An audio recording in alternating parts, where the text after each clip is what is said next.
Hello, ഇന്ന് നമുക്ക് ഓണം സദ്യ special വെള്ളയിഷ്ടം അല്ലെങ്കിൽ ഉരുളക്കിഴങ്ങ് ഇഷ്ടം എങ്ങനെയാണ് ഉണ്ടാക്കാൻ നോക്കാം.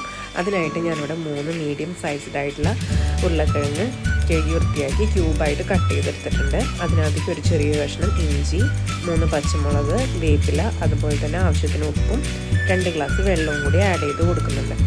എരിവുള്ള പച്ചമുളകാണ് ഞാൻ ഇവിടെ എടുത്തിട്ടുള്ളത്. എല്ലാം നിങ്ങൾക്ക് എരിവ് കൂടുതൽ വേണമെന്നുണ്ടെങ്കിൽ ഒരെണ്ണം കൂടി ആഡ് ചെയ്ത് കൊടുക്കാം. അപ്പോൾ ഇത് ആവശ്യത്തിന് വെള്ളം കൂടി ഒഴിച്ചിട്ട് മൂടി വെച്ച് വേവിച്ചെടുക്കാം.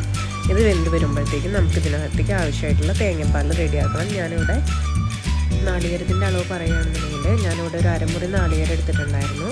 അതിനകത്ത് നിന്ന് ആദ്യം തന്നെ ചൂടുവെള്ളം ഒഴിച്ചിട്ട് ഒരു 1/2 കപ്പ് തൻപാൽ മാറ്റി വെച്ചിട്ടുണ്ടായിരുന്നു. അതിനുശേഷം വെള്ളം ഒഴിച്ചിട്ട് ഒരു കപ്പോളം നമ്മുടെ 2ാം പാൽ പിഴിഞ്ഞെടുത്തിട്ടുണ്ട്. അതാണ് ഞാനിപ്പോൾ ഇതിനകത്തേക്ക് ആഡ് ചെയ്ത് കൊടുത്തത്. ഇനി ഇത് ജസ്റ്റ് ഒരു ലോ ഫ്ലെയിമിലിട്ടിട്ട് ജസ്റ്റ് ഒന്ന് കുക്കായിട്ട് നമ്മൾ ഒഴിച്ച പാലൊന്ന് തിക്കായിട്ട് വരട്ടെ കേട്ടോ.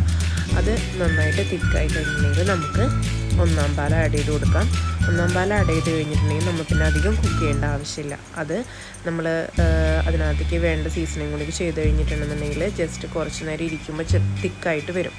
അപ്പോൾ യൂഷ്വലി എല്ലാവരും ചെയ്യാറെന്ന് വെച്ചിട്ടുണ്ടെങ്കിൽ ഈ സമയത്ത് കുറച്ച് ഉരുളക്കിഴങ്ങ് കൂടി അതിനകത്തേക്ക് ഉടച്ചു കൂട്ടി. ഞാൻ അങ്ങനെ ചെയ്യുന്നില്ല. എന്താണെന്ന് വെച്ചിട്ടുണ്ടെങ്കിൽ കുറച്ച് കഴിയുമ്പോൾ ഇത് നോർമലി നമ്മുടെ കലത്തിലിരുന്നിട്ട് അത് തിക്കായിട്ട് വരും. അല്ല ഇത്തിരി തിക്നെസ് കുറവുണ്ടെന്നുണ്ടെങ്കിൽ ആ സമയത്ത് നമുക്ക് 2-3 ഉരുളക്കിഴങ്ങിൻ്റെ കഷ്ണം അതിനകത്തേക്ക് ഉടച്ചു കൊടുത്തിട്ടുണ്ടെന്നുണ്ടെങ്കിൽ അത് കട്ടിയായിട്ട് കിട്ടും കേട്ടോ.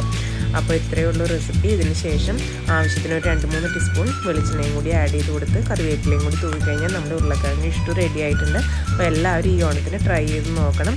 നമ്മുടെ വീഡിയോസൊക്കെ ഇഷ്ടപ്പെടുന്നുണ്ടെങ്കിൽ ചാനൽ സബ്സ്ക്രൈബ് ചെയ്യാൻ മറക്കരുത്. അപ്പോൾ ബൈ ഫ്രം M4 Foodie.